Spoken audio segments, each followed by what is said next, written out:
ఇప్పుడు శ్రీకృష్ణ తత్వం నుంచి శివ రామ కృష్ణుల ముగ్గురిని సమన్వయం చేసే తత్వంలోకి వెళదాం ఒక్క నిమిషంలో. భగవంతుని యొక్క చరిత్రలో గుణాలు దోషాలు అన్నీ మనం ఏదో మాట్లాడుకున్నాం ఊరికే. దోషాలంటే మనవి, గుణాలంటే ఆయనవి. ఈ చెప్పినటువంటి శివరామకృష్ణుల ఏకతత్వాన్ని గురించి చెప్పాలంటే ఒక్క మాట తోస్తోంది నాకు. అన్ని వేదాంత గ్రంథాలు చదివాక ఒక పండితుల వారు శ్లోకం రాశాడు. ఈ పురాణాలన్నీ చదివాక దేవీ భాగవతం, కృష్ణ భాగవతం, మత్స్య పురాణం, మార్కండేయ పురాణం, శివ పురాణం అన్నీ చదివాక ఆయనకి ఏమనిపించిందంటే భగవతత్వం అర్థం కాలేదు. అన్ని రూపాలు, అన్ని వర్ణలు, దేవీ భాగవతంలో దేవే మూలం అంటారు, శివపురాణంలో శివుడే మూలం అంటారు, శివుడు కుడి చేతిలోంచి విష్ణువు పుట్టాడంటారు, విష్ణు పురాణంలో విష్ణువే మూలం అంటారు, ఇంకో పురాణంలో శివుడు ఎలా పుట్టాడు అంటే బ్రహ్మదేవుడు రుద్రుడు లాలాటంలోంచి పుట్టాడు అంటారు. ఇక్కడ మనం పొరపాటు పడకూడదు. హిందువుల్లో చాలామందికి సందేహం ఉంటుందని చెబుతున్నా. సృష్టి ఒకసారి జరగలేదండి, కొన్ని వందల సార్లు జరిగింది ఇది కాలచక్రంలో. ఒక్కొక్కసారి ఒక్కో రకంగా పుడతాడు. ఒక పురాణం చదివితే మీకు ఆశ్చర్యంగా ఉంటుంది. శివపార్వతుల పెళ్లిలో మొదట పూజించింది గణపతిని. ఎక్కడ వాడు ఈ గణపతి?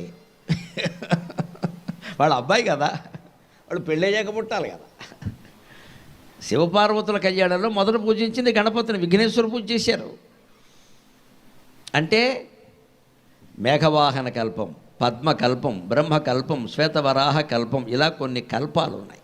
ఒక్కొక్క కల్పంలో పురాణ కథ ఒక్కో రకంగా ఉంటుంది. అన్నీ జరిగినవే, ఇందులో అబద్ధాలేం లేవు, అన్నీ జరిగినవే. ఆ కల్పంలో గణపతి యొక్క రూపం వేరు. ఈ తొండము ఏనుగు కాదు, అక్కడ మూల విరాట్ శివపార్వతుల చేతం పూజించే రూపం. ఇంకో కల్పంలో ఆయన గజముఖుడై పుట్టాడు. అంచేది రెండూ సరైనవే. ఇది దానికి సమాధానం. అంతేగాని ఏదో ఊరికే కూర్చొని రాసేసుకున్నారు కథలన్నీ, పెట్టకథలేం కావు అవి, పక్కా నిజాలు, పుక్కిటి పురాణాలు కావు, చక్కటి నిజాలు.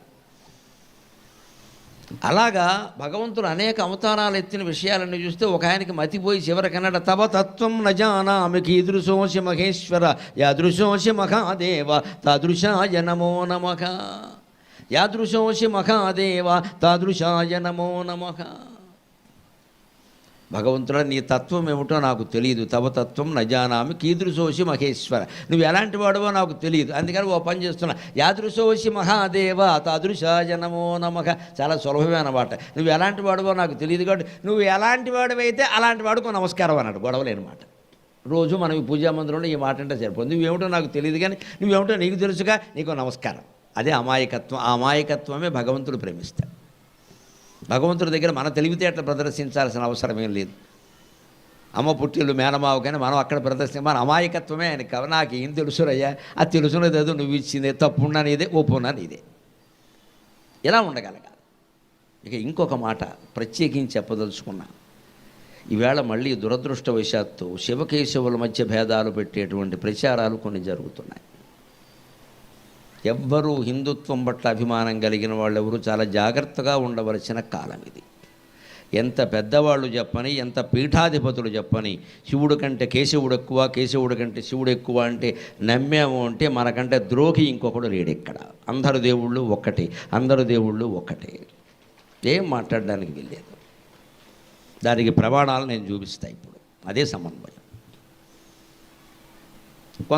అందరూ ప్రపంచం అంతా హిందువులందరూ గణపతిని ఆరాధిస్తారు. కొన్ని వర్గాల వారు విశ్వక్సేనుని ఆరాధిస్తారు. ఆరాధించడం తప్పేలా. ఎలా పుట్టారు ఇద్దరు? గణపతి ఎక్కడి నుంచి పుట్టాడండి?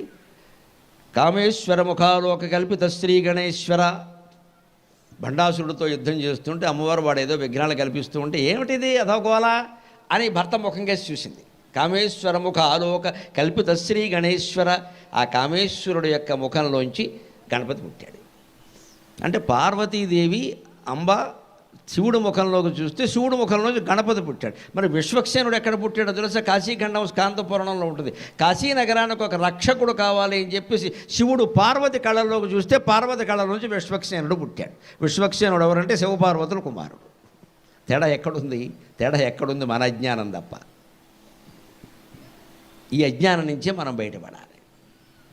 ఇంకొక మాట, మనకి ప్రత్యేకంగా 12వ శతాబ్దం ఒక భయంకరమైనటువంటి కాలం అండి. నన్నయ్య గారి తర్వాత, నన్నయ్య 11వ శతాబ్ది, 12వ శతాబ్ది. అది అక్కడ శైవ వైష్ణవ మత కలహాలు విపరీతంగా జరిగాయి. పైగా మన తెలుగు వాళ్ళకు పెద్ద పిచ్చి ఏమిటంటే మన సొంతం కాని దాన్ని మనం నెత్తి మీద ఎట్టుకుని ఓవర్ యాక్షన్ చేసేస్తాం. మనం వీర వైష్ణవం తమిళనాడు నుంచి వచ్చింది, వీరశైవం కర్ణాటక నుంచి వచ్చింది. మన తెలుగు వాళ్ళకి అసలు ఇది లేదు. మనం ఏదైనా సరే సామరస్యంగా తీసుకుంటాం. మనది 720 అంగుళాల ఛాతీ, మనకి విశాల భావం ఎక్కువ. మన భాష మొత్తం నాశనమైనా మనం పట్టించుకోం. 100 భాషలు నేర్చుకుంటాం, తెలుగు తప్ప. మనది విశాల భావం. అవన్నీ తెచ్చుకున్నారు ఇక్కడికి. నన్నయ్య గారి భారతం 200 ఏళ్ళు ఆగిపోయింది. చరిత్ర సాక్ష్యం. 11వ శతాబ్దంలో నన్నయ్య గారు 2.5 పర్వాల భారతం రాస్తే మళ్ళీ తిక్కన గారు పుట్టి 13వ శతాబ్దంలో పుట్టి 200 ఏళ్ల తర్వాత భారతాన్ని కొనసాగించారు. 200 ఏళ్ళు భారతం డెడ్ అయిపోయింది. ఎందుకని? మత కలహాలు. ఎందుకంటే భారతం అద్వైత గ్రంథం. అక్కడ శివుడు కృష్ణుడు తేడా ఉండదు. కృష్ణుడు సంతానం కోసం శివుడు గురించి తపస్సు చేశాడు. శివసహస్రనామాలు భారతంలో ఉంటాయి. కృష్ణుడే చెప్పాడు స్వయంగా. శివసహస్రనామాలు చెప్పిందే ఆయన. అంతేకాదు 13వ రోజున అభిమన్యుడు చనిపోయాక మర్నాడు సైంధవుని చంపుతారని ప్రతిజ్ఞ చేస్తే మామూలు శక్తితో నువ్వు చంపలేవా అని రాత్రికి రాత్రి అర్జునుడికి కళ అనే భ్రమ కలిగేలా చేసి కృష్ణుడే నిజంగా ఆయన కైలాసానికి తీసుకెళ్ళి పాశుపతం ఇప్పించి తీసుకొచ్చాడు. ఇది భారతంలో ఉన్న విషయం. ఇది వ్యాస భారతం, తిక్కన భారతం అన్నిట్లో. అక్కడ అర్జునుడు నేను శివపూజ చెయ్యాలి అంటే కృష్ణుడు ఏమంటాడో తెలిసి, శివుడు ఎక్కడున్నాడయా, ఎక్కడున్నాడని నువ్వు వెతకగల, ఇదిగో మోకాలు చూపిస్తాడు. శివలింగమే కదా, అర్చన చేసుకో అంటాడు. కృష్ణుడు మోకాలకే అర్జునుడు అర్చన చేస్తాడు. ఆశ్చర్యకరంగా కైలాసానికి వెళ్ళగానే కృష్ణుడు మోకాలను శివలింగంగా భావించి ఏ పూజా ద్రవ్యాలు అర్జునుడు సమర్పించాడో అవన్నీ కైలాసంలో శివుడి శరీరం మీద కనపడ్డాయి. That is Hinduism. That is Hinduism. నీ భక్తి ప్రధానం, అక్కడ రూపం ప్రధానం కాదు. దయచేసి రూపాల మధ్యలో తగాదాలు పెట్టద్దు. మీకు ఇష్టమైన రూపాన్ని మీరు ఆరాధించుకోండి, ఎవరూ కాదల్లా. కానీ మన దేవుళ్ళందరిలో ఏ దేవుడైనా ఏ దేవుడు పూజ అయినా చేస్తాడు. యావత్తు దండకారణ్యంలో దక్షిణ భారతదేశంలో మీకు రామలింగేశ్వరాలయం కనపడదంటే రాముడు స్థాపించిన శివలింగం అమ్మ. సందేహమేం లేదు, సందేహమేం లేదు. అందులో రాముడే స్థాపించాడు. రాముడు శివభక్తుడు, శివుడు రామభక్తుడే. ఇందులో ఇబ్బంది ఏం లేదు. దానికి ప్రమాణమే ఇదంతా. అందుకని గణపతి శివుడి కళ్ళల్లోంచి జన్మిస్తే విశ్వక్సేనుడు పార్వతీదేవి కళ్ళల్లోంచి జన్మించాడు.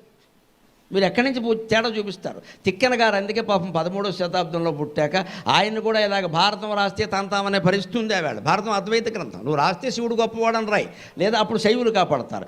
విష్ణువు గొప్పవాడని రాయి, వైష్ణవులు కాపాడతారు. మధ్య రకంగా రాసేవో ఇద్దరు కలిసి తంతారు. అది పరిస్థితి. మత కలహాలు, కుల కలహాలు ఎప్పుడు అలాగే ఉంటాయి. మనకి ఆధునిక సమాజంలో కూడా చూస్తూనే ఉన్నాం. అప్పుడు తిక్కన గారు చాలా ధైర్యం చేసి చక్కని మాట చెప్పగల సాహసిలేడు ఒకవేళ చెప్పుచో దక్కదు జీవితం. చక్కని మాట చెప్పగల సాహసిలేడు ఒకవేళ చెప్పుచో దక్కదు జీవితము. సరదాకైన మత సామరస్యమన్ వాక్కు వినంబడంగా కరవాలములాలము చేయు. సాగర ఘోష కావ్యంలో ఈ శతాబ్దంలో జరిగిన దారుణాలు వర్ణిస్తూ పద్యం రాశాను. చరిత్ర మనం అంగీకరించాలి. చక్కని మాట చెప్పగల సాహసిలేడు ఒకవేళ చెప్పుచో దక్కదు జీవితం. సరదాకైన మత సామరస్యమన్ మాట వినంబడన్, మత సామరస్యమన్ వాక్కు వినంబడంగ కరవాలములాలము చేయు. అట్టిచో తిక్కన పుట్టినాడు. చక్కని మాట చెప్పగల సాహసిలేడు ఒకవేళ చెప్పుచో దక్కదు జీవితము. సరదాకైనన్ మత సామరస్యమన్ వాక్కు వినంబడంగ కరవాలములాలము చేయు. అట్టిచో తిక్కన పుట్టినాడు ఋషితీర్థము పంచినవాడు జాతికిన్. అది తిక్కన చేసిన సాహసం. ఒక బ్రాహ్మణుడు, నెల్లూరులో పుట్టిన బ్రాహ్మణుడు, యోగి బ్రాహ్మణుడు. వాళ్ళ ఆవిడ ఏ కొరివికారం వేసి పెట్టిందో కానీ మహాపౌరుషంతో ప్రవర్తించాడు. నేను చేసుకుంటా, నేను కొత్త దేవుణ్ణి పుట్టించి అర్చన చేస్తున్నా, మీ తలకాయ మీరేమైనా చేసుకోండి అని హరిహరనాథస్వామిని పుట్టించి సగం శివుడు సగం కేశవుడు అనే ప్రతిమను తయారు చేసి తిక్కన గారు జీవితాంతం ఆరాధన చేశాడండి. అది తెలుగు నేల, అది తెలుగు నేల. సామరస్య భూమి, ఇది సమరస్య భూమి. దయచేసి కలహాలకు అవకాశం ఇయ్యద్దు. అందుకే భువనమోహన్ రావు గారు శివరామకృష్ణ తత్వం అని అడగానే సమయానికి తగిన అంశం రాని నేను వెంటనే ఒప్పుకున్నాను. శివుడు రాముడు కృష్ణుడు కాదమ్మా, నువ్వు నేను కూడా వాళ్లే. నీకు అర్థం కావట్లేదు కానీ ఆ విషయం. ఎక్కడ ఎవడు పనికిమాలిన వాడు కాదు, ఇక్కడ అందరూ దేవతా సంభవలే. జీవుడు దేవుడు వేరు అంటే అసలు దేవుడు లేనట్టు లెక్క. జీవుడు దేవుడు ఒకటే, సమస్య లేదు. అన్ని సిద్ధాంతాలు వేదాలు అంగీకరించిన విషయం అది. ఏకమేవా అద్వితీయం బ్రహ్మ, ఆ వాక్యానికి తిరుగులేదు. తత్వమసి అహం బ్రహ్మాస్మి, ఈ వాక్యాలకు తిరుగులేదు. ఎవడు దీనికి ఏం వ్యాఖ్యానం చేసే అవకాశమే లేదు, ఇంకా పెడ వ్యాఖ్యానాలు. అందుకు తిక్కన పుట్టాడు. మత సామరస్యం అన్నావు అంటే కత్తులు లేచే ఇక్కడ నరుక్కోండి, నేను రాస్తా భారతాన్ని అని మహానుభావుడు నన్నయ్య గారు 2.5 పర్వాలు రాసి దివంగతుడైతే విరాట పర్వంతో మొదలుపెట్టి 15 పర్వాలు పూర్తి చేశాడు మహానుభావుడు ఏకధాటిగా. తర్వాత ఆ శేషభాగాన్ని 14వ శతాబ్దంలో పుట్టిన ఎర్రాప్రగడ అందుకున్నాడు. మొత్తం మీద కవిత్రయం వల్ల భారతం అందింది. ఆ తిక్కన గారు తన ఇంట్లో హరిహరనాథ ప్రతిమను పెట్టి ఏమన్నాడో తెలుసా? నైవేద్యం పెడుతుంటే ఆవిడ అడిగింది, వాళ్ళ ఆవిడ, ఏమండి ఇప్పుడు శివుడి కంటే ఏదో పెడతాం నైవేద్యం, మనకి లెక్క ఉంది, విష్ణువు కంటే ఈయనకి ఏం పెట్టాలండి? నువ్వు పెట్టకో, నేను చూసుకుంటాను ఆయన. అది భక్తి. ఆయన అడిగేట కృష్ణుడు హరిహరనాథుడు, కిమస్థిమాల కిముఖముస్తుభం వా పరిష్క్రియాయాం బహుమన్యసేత్వం, కిమస్థిమాల కిముఖముస్తుభం వా పరిష్క్రియాయాం బహుమన్యసేత్వం, కిం కాలకూటం కిం వా యశోదాస్తన్యం, కిం కాలకూటం కిం వా యశోదాస్తన్యం తవ స్వాదు వద ప్రభో మే. ఏమయ్యా, మా ఆవిడ అడుగుతోందయ్యా, వంట సమయం అయింది కదా, దేవతార్చన కదా, నైవేద్యం పెట్టాలి కదా, నీకు ఏది ఇష్టమని అడుగుతోందయ్యా, ఏం చెప్పమంటావు? గారెలా బూరెలా అంటే శివుడికి ఇష్టమైంది కృష్ణుడికి కాదు, కృష్ణుడికి ఇష్టమైంది శివుడికి కాదు, ఎలాగ ఈ గొడవ? నేనే కొత్త దేవుణ్ణి పెట్టుకున్నాను, నేను ఇక్కడ హరిహరనాథుడని ఏం నైవేద్యం పెట్టను అని ఆయన చమత్కారంగా ఏమన్నాడంటే, కిమస్తిమాల కిముఖ ఉస్తుభం వా పరిష్క్రియాయాం బహుమన్యసేత్వం. పరిష్క్రియ అంటే అలంకారం. నీకు అలంకారంగా ఏమి ఇమ్మంటావు? ఎముకల దండం వేయమంటావా, కౌస్తుభకారం వేయమంటావా అని అడిగాడు. కౌస్తుభకారం వేయమంటే చెప్పుడు మా ఆవిడికి మా మామగారు చేయించారు, అది వేసేస్తాం. ఎముకల మాలంటావా? మేము పోయి మా ఎముకలు నీకు ఇవ్వాలి, ఇంక వేరే మార్గం ఏం లేదు. ఎవడు ఎముకలు ఇస్తే ఎవడు ఊరుకుంటాడు? ఇదండి తిక్కన గారు. ఎంత సామరస్యవాది, ఎంత సామరస్యవాది, ఎంత మహానుభావుడు. నెల్లూరు వెళితే తిక్కన తలుచుకున్న తిక్కన విగ్రహానికి దండం పెట్టుకుని రండమ్మా, చాలా పుణ్యం. నేను దెబ్బలాడి నెల్లూరులో తిక్కన విగ్రహం పెట్టించాను. మీకు మతుందా లేదా, నెల్లూరులో పెట్టనని పెట్టించే దెబ్బలాడి. ఒకసారి భారతం మీద మాట్లాడడానికి నన్ను ఎప్పుడో 2011లో పిలిస్తే అక్కడ తిక్కన విగ్రహం లేదా, నేను బుద్ధి జ్ఞానం ఉందా లేదా, మళ్ళీ తిక్కన విగ్రహం పెట్టాక నేను ఈ ఊరు వస్తానని చెప్పాను. నా కోసం పెట్టారు వాడు. తిక్కన మహాకవుల విగ్రహాలు పెట్టకుండా ఎవడు పెడతామండి? మట్టి బొమ్మలు ఊరికి పెట్టుకుని ఏం చేసుకుంటాం ఇక్కడ? వాళ్ళు ఎంత విద్వాంసులు, వాళ్ళు ఎంత త్యాగం చేశారు, సాహసం చేశాడు తిక్కన. కేవలం రచన కాదు. ఆయన అడుగుతున్నాడు, నీకు కౌస్తుభం వేయమంటావా? మరి విష్ణు అంటే అంతే కదా. ఎముకల దండం వేయమంటావా? సగమది సగమిది ఎలా వేస్తామయ్యా? తీరా దేవుణ్ణి అంటే సృష్టించేసాం. కానీ నాకు ఇక్కడ అనుమానం వస్తుంది. పరిష్క్రియాయాం బహుమన్యసేత్వం. నీకు అలంకారంగా ఏం పెట్టమంటావు? పోన్లే అలంకారం వదిలే, ఆహారం పడతావు. కిం కాలకూటం కిము వా యశోదాస్తన్యం తవ స్వాదు వద ప్రభోమే. నీకు ఆహారం పెట్టమంటే శివుడికి ఆహారం విషం పెట్టమంటావా? దేవుడికి విషం పెట్టామంటే పత్రికల వాళ్ళంతా ఏమి రాస్తారయ్యా? కాదు, యశోదాస్తన్యం. నువ్వు కృష్ణుడు అయితే నీకు యశోదాదేవి ఇచ్చే పాలంటే ఇష్టం, నువ్వు శివుడు అయితే నీకు విషం అంటే ఇష్టం. నీకు నైవేద్యంగా యశోదాస్తన్యం తేమంటావా? మళ్ళీ విజయ డైరీ మిల్క్ పెడితే ఊరు కూడా ఆయన యశోదాదేవి పాలు కావాలంటాడు. ఇప్పుడు ఆవిడ ఎక్కడి నుంచి తీసుకురాను నేను? మా అమ్మ పాలు రుచి వేటికి ఎందుకు ఉంటుందయ్యా? నువ్వు కంట్రీ డిలైట్ అంటే కుదరదు, నాకు యశోదాదేవి పాలు కావాలంటాడు. ఇప్పుడు ఆవిడ ఎక్కడి నుంచి తీసుకురాను? ఇది మనం నిరంతరం పూజా మందిరంలో ఈ మాటలు రావాలండి. అప్పుడు మీ ఇంట్లో భగవంతుడు నాట్యం చేస్తాడమ్మా. అశుభం జరగమన్నా జరగదు. దయచేసి నేను చెప్పింది నమ్మండి, దయచేసి నేను చెప్పింది నమ్మండి. ఈ అమాయకత్వం కావాలి. ఏదో ఉన్నది ఏదో పెడుతున్నావా, ఏం చేయమంటావు? ఒకవేళ కష్టాలు వచ్చి కన్నీళ్ళు, ఈవేళ నీకు కన్నీళ్ళే నైవేద్యం, ఏం చేయమంటావు? నాకు ఏడు బాగట్లా, ఈ నీళ్లు తాగి బతుకు అని చెప్పండి దేవుణ్ణి. అరగంటలో మీ కష్టాన్ని తీర్చకపోతే నాది పూచి అమ్మ, నాది పూచి. భగవంతుడంత శక్తిమంతుడు, భగవంతుడంత దయామయుడు. ఆయనకు కావాల్సింది మనకు ఆర్ద్రత కావాలి. అన్నాలు పరవాన్నాలు కాదు, ఆర్ద్రత కావాలి. హృదయం నా దగ్గర లేదురా, ఏవో పెట్టావు, ఇక్కడ బంగారాలు పెట్టావు, వెండి పెట్టావు, నీ తలకాయ బంగారం, నా దగ్గర లక్ష్మీదేవి ఉంది, నువ్వు నాకు బంగారం ఏమి ఇస్తావు ఇక్కడ? అది తిక్కన గారి ప్రార్థన.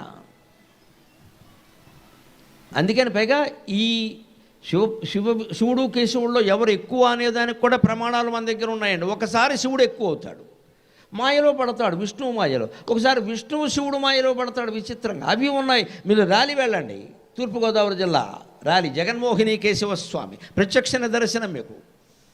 ముందు విగ్రహం విష్ణువు విగ్రహం, వెనకాల స్త్రీమూర్తి. మీరు ప్రదక్షిణం చేయిస్తారు. అక్కడ చేసినప్పుడు వెనకాల చూడండి, పక్కా స్త్రీ, కటిభాగం, జడ, పిరుదులు అన్నీ కనపడతాయి స్త్రీ. ఆ కొలతలన్నీ స్త్రీ కొలతలు. ముందు విష్ణువు, ఎప్పుడు పాదాల మధ్యలో నీరు ఊరుతూ ఉంటుంది. ఇప్పటికీ శతాబ్దాల తరబడి భగవంతుడికి ప్రత్యక్ష నిదర్శనాలే మన దేవాలయాలు. అవి ఎవరో కల్పించినవి కాదండి, కల్పించినవి కాదండి. కొత్త ఆలయం కట్టేవాళ్ళందరూ ఉన్న ఆలయాలు ఎలా ఉన్నాయో ఆలోచించండి దయచేసి. ప్రసిద్ధమైన ఆలయాలు ఉన్నాయి, భగవంతుడు వెలిసిన ఆలయాలు ఉన్నాయి. అక్కడికి మనం వెడితే సరిపోలేదా? పక్కనో గుడి పక్కనో గుడి పక్కనో గుడి కట్టితే దేంట్లోకి వస్తారు జనం అంతా? ర్యాలీ జగన్మోహిని కేశవస్వామి. నిన్న దాక్షారామని చెప్పాను నేను, ఈవేళ కుంతీ మాధవస్వామి చెప్పాను. ర్యాలీ చెబుతున్నా, రా కింద యావత్. ఆ పేరే విచిత్రంగా ఉంటుంది, ర్యాలీ అని. అక్కడ కథ ఏమిటంటే, శివుడు విష్ణువు జగన్మోహిని అవతారం ధరించాడు క్షీరసాగర మథనం అప్పుడు. అంత జగన్మోహన్గా ఉన్నాడని తెలిసి శివుడు ఒక్కసారి నాకు చూడాలని ఉంది అన్నాడు. చూశాడు, పడ్డాడు. పార్వతీదేవిని కాసేపు మర్చిపోయాడు. అంత అందంగా ఉంటాడు మరి విష్ణువు. ఈయన వెనకాల పడ్డాడు. విష్ణువుకి నవ్వు వచ్చింది. ఏమిటో శివుడు, ఈయన ఏదో మంచివాడు అనుకుని మా చెల్లెల్ని ఇచ్చే ఈయన నా వెనకాల పడుతున్నాడు, నేను మాయలో ఉన్నానని తెలియదు, మాయవేషం అని ఈయన పరిగెట్టాడు. ఆయన వెనకాల ఈయన పరిగెట్టాడు. చివరికి విష్ణువుని ఇలా చేయబట్టుకుని ఆపాడు. అంతే ఆయన విష్ణువు అయ్యాడు. ఈయన శివుడుగా ఉన్నాడు. సరిగ్గా ర్యాలీ వెళ్ళి చూస్తే మీకు విష్ణు ఆలయం ముందు ఉంటుంది, 10 గజాల వెనకాల శివాలయం ఉంటుందమ్మా. ప్రత్యక్షమైన నిదర్శనం భగవంతుడు లేలకి. ఆయన ఆగిపోయాడు. అక్కడ ఆగిపోయిన చోటే పిలిచారు. ఆగిపోయిన చోట ఇక్కడ శివాలయం ఉంది, ఆ ముందు విష్ణు ఆలయం ఉంది. ఆ విష్ణు ఆలయంలో కూడా విష్ణువు ముందు ఉంటాడు. ఇక్కడ శంఖచక్ర గదాపద్మాలు ధరించి. ఈ వెనక భాగం అంతా స్త్రీయే, అంటే సగం స్త్రీ సగం పురుషుడుగా ఉన్నాడు. అది చూడగానే నాకు అనిపించింది, భగవత్తత్వం ఒక్కటే అనడానికి ఇంతకంటే ఏం కావాలి? వెంకలతాంగి ముందరను విష్ణువు, వెంకలతాంగి ముందరను విష్ణువు, కాంచగ నీస్వరూపమున్ తుంకలు తుంకలై అఘనిధుల్ మరి కానగరావు సుము. స్వామి ర్యాలీ జగన్మోహిని కేశవస్వామి, ఎంత అదృష్టమయ్యా నిన్ను నేను దర్శించను. వెంకలతాంగి ముందరను విష్ణువు, కాంచగ నీస్వరూపమున్ తుంకలు తుంకలై అఘనిధుల్ మరి కానగరావు సుమ్ము. ప్రామిన్కులు పల్కలేని పరమేశ్వర యాలిపురీశ్వర, ప్రామిన్కులు పల్కలేని పరమేశ్వర యాలిపురీశ్వర, చింకగనిమ్ము నా పైన, చింకగనిమ్ము నీ కృపను, చింకగనిమ్ము నీ కృపం, చింకగనిమ్ము నా పైన. శ్రీసతి భూసతి తోడు నీడగా. వెనకాల స్త్రీవా, వెనక లతాంగి, ముందరను విష్ణువు. ముందరేమో విష్ణువా, ఇదేం విచిత్రమైన అవతారమయ్యా. ప్రతి దేవాలయంలో ఒక విచిత్రం ఉంటుంది. తూర్పుగోదావరి జిల్లా కడలి వెళ్ళండి మీరు, అక్కడ శివలింగం మీద కపోత ఆకారం ఉంటుంది, పక్షి. అక్కడ పక్షులు బోయేవాడు కోసం త్యాగం చేసిన కథ అక్కడే జరిగింది. ఆ చెట్టు ఇప్పటికీ ఉంది అక్కడ, ఆ చెట్టు ఇప్పటికీ ఉంది అక్కడ. కడలి ఆచంట, పశ్చిమ గోదావరి జిల్లా ఆచంట వెళ్ళండి. స్త్రీ స్తనం ఆకారంలో ఉంటుంది శివలింగం. ఎందుకంటే ఒక భక్తుడు వేశ్యా వ్యామోహంలో ఉండి శివరాత్రి నాడు వెళ్ళేందుకు అవకాశం లేక, ఈ అమ్మాయిని విడిచిపెట్టడం ఇష్టం లేక, ఆవిడ స్తనాన్ని శివలింగంగా భావించి నమ సోమాయచ రుద్రాయచ నమ తామ్రాయచ అరుణాయచ నమ శంగాయచ పశుపతయేచ నమ ఉగ్రాయచ వీరాయచ నమో అగ్రే వధాయచ నమో దూరే వధాయచ నమో శంభవేచ మయోభవేచ నమ శంకరాయచ మయస్కరాయచ నమ శివాయచ శివతరాయచ అని అభిషేకం చేశాడు. అక్కడ ఆ స్త్రీ స్థనం రూపంలోనే ఆవిర్భవించాడు. అదే ఆచంట పుణ్యక్షేత్రం. ఎక్కడికక్కడ తెలుగునాట 2 రాష్ట్రాలు శివకేశవులు ఉద్భవించిన పరమ పుణ్యక్షేత్రాలమ్మ. మనం అదృష్టవంతులం, తెలుగు వాళ్ళమే పుట్టాం, మనం అదృష్టవంతులం. ప్రతి చోట పుణ్యక్షేత్రమే. ప్రతిదానికి ఓ గొప్ప కథ. ఆ కథ వినండి, జీవితానికి అన్వయం చేసుకోండి. ఇంతకంటే ఏమిటని భావించండి. మీ ఇంట్లో మీరు సుఖంగా ఉండండి. ఇక ఎక్కడో 12 జ్యోతిర్లింగాల్లోనూ 18 శక్తిపీఠాలు తిరగక్కల్లా. సమస్తమైన శక్తిపీఠాలు, సమస్తమైన శైవ క్షేత్రాలు, రామక్షేత్రాలు, కృష్ణక్షేత్రాలు తెలుగునాటే ఉన్నాయి. 2 రాష్ట్రాల్లో ఉన్నాయి. మనకు తక్కువ ఖర్చు. తెలంగాణలో అయితే ఆడాళ్ళకి బస్సు ఫ్రీ కూడాను, ఆ డబ్బు ఖర్చు కూడా లేదు. ఇక ఏమిటి ఇంతకంటే ఏం కావాలి? మనం దగ్గర వాడిని వదిలేసి దూరం వాడిని పట్టుకుంటూ ఉంటాం. ఇక్కడ ఓ 3 లక్షలు ఖర్చు పెట్టి ఎక్కడికో పెడితే గొప్ప, మనకి ఇంట్లో వాడిని వదిలేసాం. అసలు గుండెలో ఉన్న దేవుడిని ముందే వదిలేసి. ఇదే నాకు ఆశ్చర్యం. వెంకలతాంగి తెలుగు పండితులు ఉంటే ఆనందిస్తారు. ఒక్క మాట చెబితే ఈ పద్యం అలడం చాలా కష్టం. ఎందుకంటే నాకు ఎందుకో ముందు వెంకలతాంగి అని వచ్చింది, చచ్చాను రా అనుకున్నాను. ఆశు ఇది. అప్పటికప్పుడు చెప్పిన పద్యం పూజారి గారు శటకోపం పెడుతుంటే పద్యం ఏమైనా చెప్పండి అని ఆయన అప్పటికప్పుడు వచ్చింది ఇది వెంకలతాంగి అని. అందుకని అక్కడ ఉన్నది అది కదా. వెనకాల వచ్చిన ఇబ్బంది ఏమిటంటే తెలుగు పద్యంలో రెండవ అక్షరం ఏమిటి, నా కింద కావత్తు. 4 పాదాల్లోనూ రెండో అక్షరం నా కింద కావత్తే రావాలి. అది సమస్య. దాన్ని ప్రాస అంటారు. అది నియమం, అది తప్పకూడదు. ఇప్పుడు ఎక్కడి నుంచి వస్తాయి మిగిలినవి? వెతికితే వస్తాయి. ఎప్పుడు కష్టాలు కాస్త దగ్గరికి తెచ్చుకుంటే మనం కష్టపడతాం. రాపిడి పెట్టాలి మనస్సుని. అంతేగాని 4 నా కింద కావత్తులు ఉండేలాగా నాకు పద్యం ఇయ్యని ఆర్టిఫిషియల్ ఇంటెలిజెన్స్లో నొక్కితే నీ బతుకంతా ఆర్టిఫిషియల్ అవుతుంది. ఇక్కడ రేపు పొద్దున వస్తుందండి అది. డిక్షనరీలో పదాలన్నీ వస్తాయి. నువ్వేమవుతావు? నాశనం అవుతావు. నీ బుర్ర ఏమైంది? అయిపోయింది, నాశనం అయింది. నేను నా బుర్ర వాడాను, ఆర్టిఫిషియల్ ఇంటెలిజెన్స్ లేదు, ఉన్నా నేను వాడాను. ఫోనే వాడినాయే. ఇదిగో మా ఫోన్ ఇదే, అద్భుతమైన ఆండ్రాయిడ్ ఫోన్ ఇది. ఆను ఆఫ్ తప్ప ఇంకోటి ఉంటే నాకు నచ్చదు, అది కుదరదు, అంతే. అది కూడా రోజు గంటే 4 to 5 23 గంటలు బందే. కాబట్టి ప్రశాంతంగా ఇన్ని పద్యాలు చదువుకుని మాట్లాడగలుగుతున్నాం. ఈ మొత్తం వాట్సాప్లు ఫేస్బుక్లు అన్నీ కెలుగుతూ కూర్చుంటే గొడవల్లో వేలెడితే మొత్తం చచ్చిపోతాం ఇక్కడ. అదేం కుదరదు, ఎవడు పంపడానికి వీల్లేదు. పంపినా కుదరదు, నాకు రాదు, అంతే. బోల్డ్ మంది రోజు లెటర్స్ చాట్ ఇన్ వాట్సాప్ అని ఓ చాటా చీపురు పంపిస్తూ ఉంటాను. అసలు జవాబు చెప్పను దానికి. వీడికి వాట్సాప్ నెంబర్ ఇచ్చామనుకో, మన దగ్గర లేదు అసలు. ఒకవేళ ఎవరితో ఇచ్చాము మన బుర్ర తినేస్తాడు ఇక్కడ, ధర్మ సందేహాలు అన్నీ అడిగి. కుదరదు. మన జపం, మన తపం, మన పఠనం మనకు ఉండాలంటే ప్రైవసీ ఉండాల్సిందే.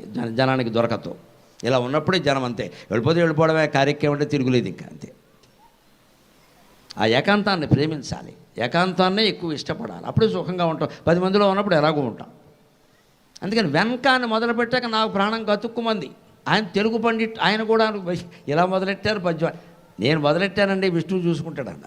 వెంకలతంగి ముందరను విష్ణువు కాంచగని స్వరూపమును అక్కడ ఆగిపోయింది. ఇక్కడ మళ్ళీ ఇంకా తున్కలు తుంకలై అఘనితుల్ మరి కనగరావు సొమ్ము. తున్క అనే పదం దోచింది. తున్క అంటే ముక్క. తునకలు ఏంటంటే నా కింద కావచ్చు, రావచ్చు. ఆలోచిస్తే తోస్తుంది. Where there is a will, there is a way. మనసుంటే మార్గం ఉంటుంది. వదిలేస్తే అన్నీ వదిలేయడమే. ఒక్కసారి నీ స్వరూపాన్ని చూస్తే రాలి జగన్మోహిని కేశవస్వామి తునకల్లాగా ఏ జన్మల్లోనూ చేసిన పాపాలన్నీ పోతాయి. అయ్యా గొడవలేదు ఇంకా. తునకలై అఘనిధుల్ మరి కనగరావు సొమ్ము. ఇప్పుడు మళ్ళీ 3వ పాదం మళ్ళీ ఇంకా రావాలి. ప్రామిన్కులు, ఒక అద్భుతమైన మాటతో వచ్చింది. మిన్కు అంటే పలుకు, ప్రామిన్కు అంటే పూర్వపు పలుకులు, అతి ప్రాచీనమైన పలుకులు. వేదాన్ని అచ్చ తెలుగులో ప్రామిన్కులు అంటారు. అది ఎందుకు తోచింది? నా కింద కావత్తు అవసరం కాబట్టి ఆలోచిస్తే తోచింది. ఆలోచనకి సాధ్యంగా ఉంటుందా? అవయవాలకి సాధ్యంగా ఉండొచ్చు మిత్రమా, ఆలోచనకి సాధ్యంగా ఉండదు. ప్రయత్నించాలి. బుద్ధిని లోపలికి చొచ్చి ప్రవేశింపజేసి పరిశోధించాలి. ప్రామిన్కులు పల్కలేని పరమేశ్వర. వేదం కూడా నీ గురించి ఏం చెప్పలేదు కదయ్యా. ర్యాలిపురీశ్వర కృపంచింకగరమ్ము నా పైన శ్రీశతి భూశతి తోడు నీడగా. ఇప్పుడు ఇంకొక మాట చెబుతాను, బాగా సూటిగా నాటుకునేలాగా. దేవీ భాగవతంలో స్వయంగా విష్ణు అంటాడు. అనేక పురాణ కథల్లో శివుడు విష్ణువు మాయలో పడతాడు. కొన్ని కథల్లో విష్ణువు శివుడు మాయలో పడతాడు. శివరాత్రి కథ ఏమిటండి? బ్రహ్మ విష్ణువు దెబ్బలాడుకుని మాయలో పడితే మధ్యలో శివుడు పుట్టాడు. విష్ణువు అజ్ఞాన.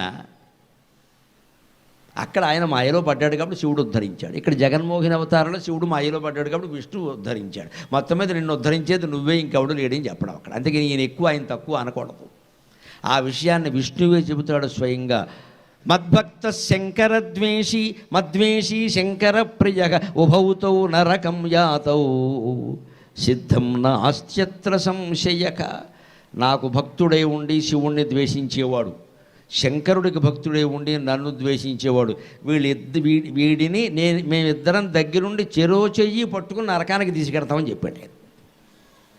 ఇది మనం గుర్తుపెట్టుకోవాలి. శివద్వేషము పనికిరాదు, విష్ణుద్వేషము పనికిరాదు.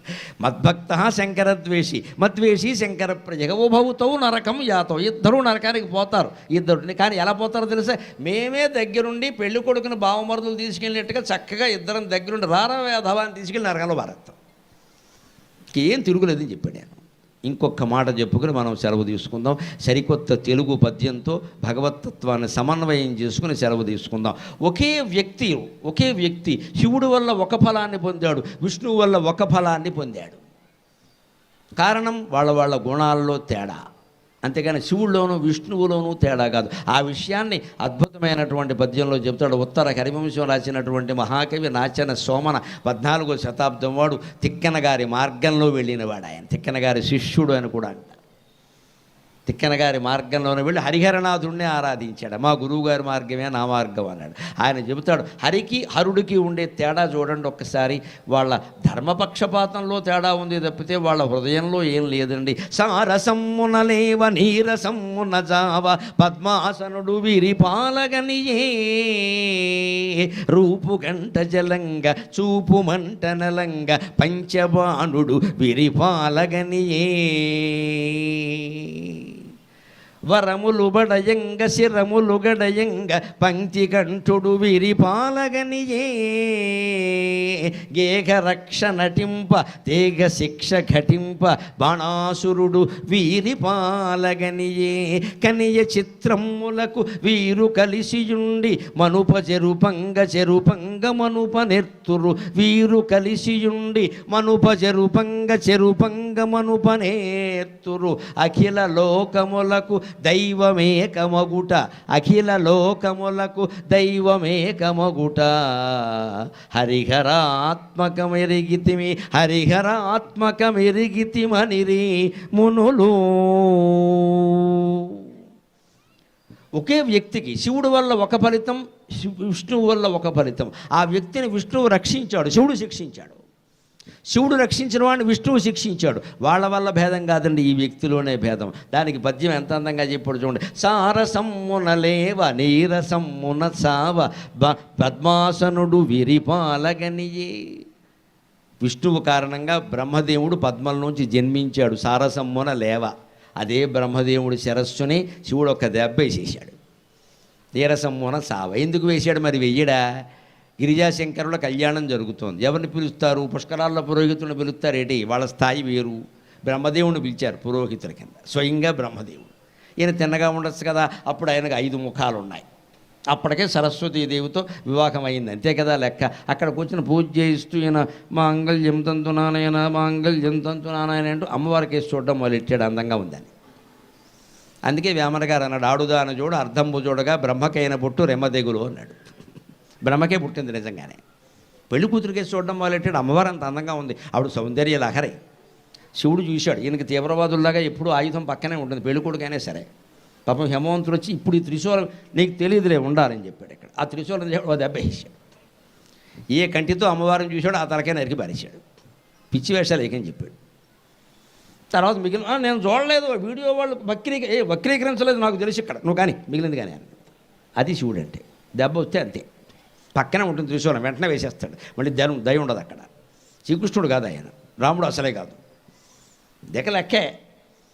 అందుకని విష్ణువు కారణంగా పద్మంలోంచి ఇలా వృద్ధి చెందాడు. శివుడు కారణంగా ఓ తలకే పోగొట్టుకున్నాడు. అది బ్రహ్మదోషం కానీ శివకేశవుల దోషమా? ఇంకొక వ్యక్తి ఉన్నాడు మన్మథుడు. రూపు కంట చెలంగ చూపు మంట నలంగ పంచబాణుడు విరిపాలగనియే. విష్ణుమూర్తి యొక్క చూపుల్లో పుట్టి వృద్ధి చెందాడు మన్మథుడు. అదే చూపుల్లో శివుడు చూపుల్లో పడి కాలిపోయాడు మన్మథుడు. అది మన్మథుడు దోషమా శివకేశవుల దోషమా? ఆయన కుమారుడు కాబట్టి వృద్ధి చెందాడు. ఎవరు కుమారుడిని వృద్ధి చెందాలని ఎవరు కోరుకోరండి, అందుకని వృద్ధి చెందాడు లక్ష్మీనారాయణల చూపుల వల్ల. శివుడు జోలికి వచ్చాడు, ఆయన మీద బాణాలు వేసాడు. నా జోలికి వస్తావరా సన్నాసి అని వేసి పారేశాడు అంతే.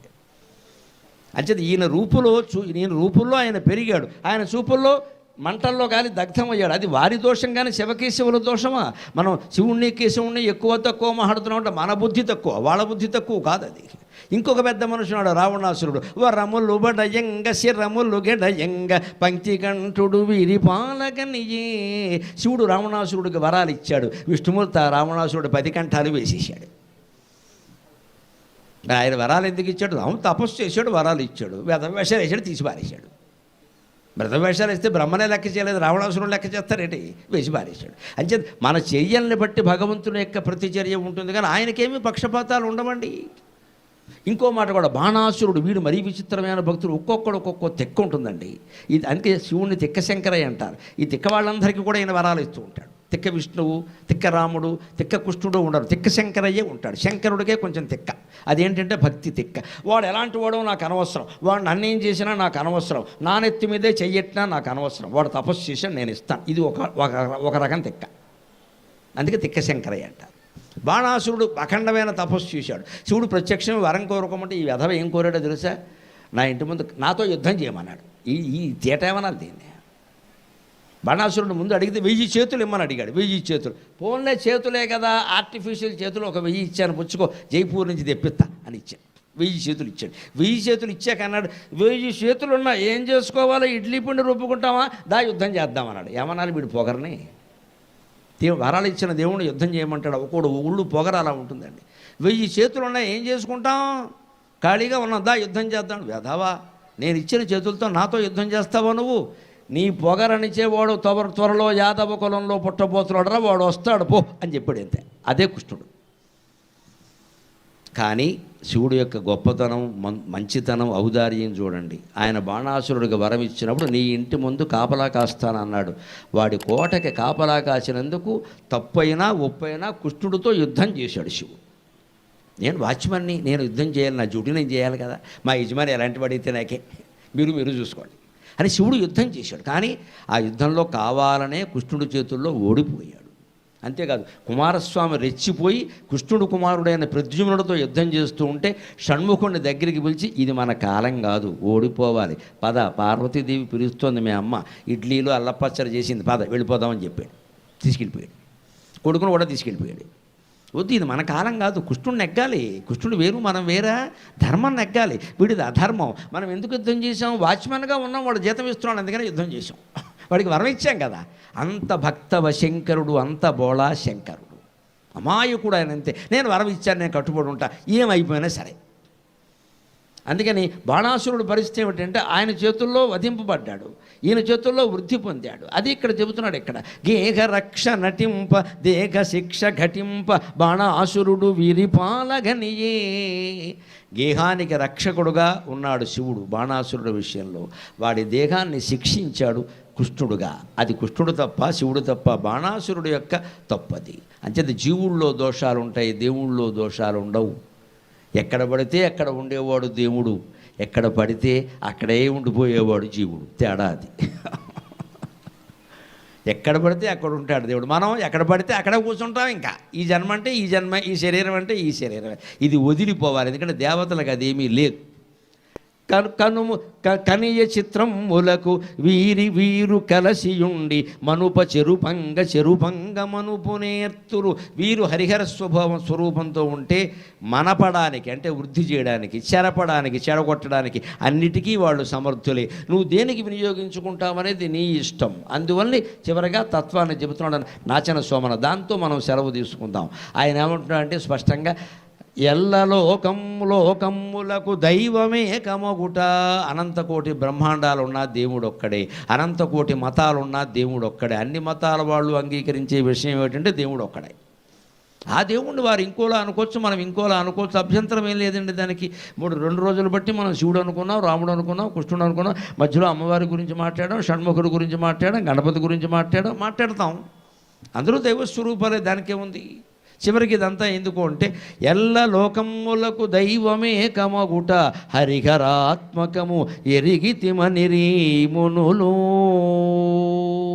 హరిహరాత్మకమైన ఈ ప్రపంచాన్ని మేము తెలుసుకోగలిగాం అని శివరామకృష్ణ తత్వానికి మనం స్వస్తి పలుకుతున్నాం. స్వస్తి ప్రజాభ్య పరిపాలయంతాం న్యాయేణ మార్గేణ మహీం మహీషాగ గోబ్రాహ్మణేభ్య శుభమస్తు నిత్యం.